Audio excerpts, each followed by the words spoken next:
Naging usap-usapan sa social media ang actress na si Gretchen Barreto dahil sangkot di umano ang kanyang pangalan sa pagkawala ng mga sabongero matapos magsalita ang isang witness kung saan sinabi niya na may isang celebrity ang sangkot dito. Binalita din ito sa Bilyonaryo News Channel sa TikTok. Noong 2022, inimbitahan si Ang sa Senate inquiry ng missing sabongeros matapos madiskubre ng mga otoridad na 6 sa 8 major cases ng nawawalang sabongero nangyari sa mga arena na nasa ilalim ng Lucky 8 Star Quest, isang kumpanyang pagmamayari ni Ang. Mariing itinanggi ni Ang mga akusasyon at sinabing may conspiracy na nagaganap laban sa kanya. Kasabay ng pinakahuling revelasyon ni Alias Totoy, muling lumutang ang 2022 video ni Gretchen Barreto. Binabatikos niya rito si Senator Bato de la Rosa matapos ang patuloy na pagkakwestiyon kay Ang noong isinasagawa ang isang Senate inquiry. Ang mahulong relo ni Bato, saan kaya nanggaling yan? My God, that's that much. Oh my gosh, how did Bato ever become a senator? Tingnan mo yung line of questioning niya.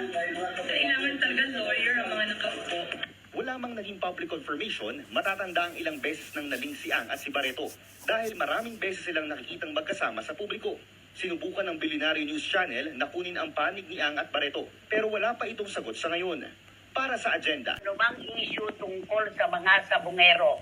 Never daw po siyang nag-attend ng meeting na ang tinatalakay ay tungkol dito sa mga nawawalang sabongero na ito.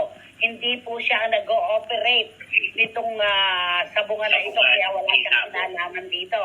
At meron pa po siyang sinabi na totoo na meron pong nagtangka na nag-extort ng pera sa kanya para lamang ihiwalay, alisin ang kanyang pangalan tungkol dito sa isyong ito. Pero hindi po siya pumayag. Ang kanyang katwiran, bakit ako magbibigay? Wala naman akong ginagawang masama.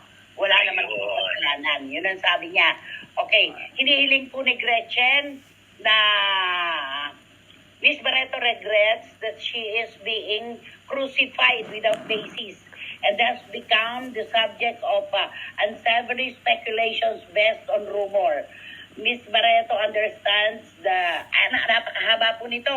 Napakahaba po nito. Basta ang maliwanag, may nagtangkang mag-extort sa kanya ng pera, hindi siya nagbigay dahil wala naman siyang kasalanan, ba't siya magbibigay? At wala daw po siyang kinalaman tungkol dito sa issue ng mga nawawalang sabongero. Wala po siyang meeting na dinaluhan na ang pinag-usapan ay ang tungkol sa mga nawawalang sabongero. Yun yun. At kantayin na lang daw natin na risulat makikipag-cooperate siya para masultahan yan. Yung, di ba, Nai? Wala ng mga sabongero at si Atong Ang daw ang mastermind dito at may kinalaman din si Gretchen Barreto dahil parati daw silang magkakasama ni Atong Ang. Mr. Charlie Atong Ang, then Eric De La Rosa, Engineer Celso Salazar. Sila ang mastermind sa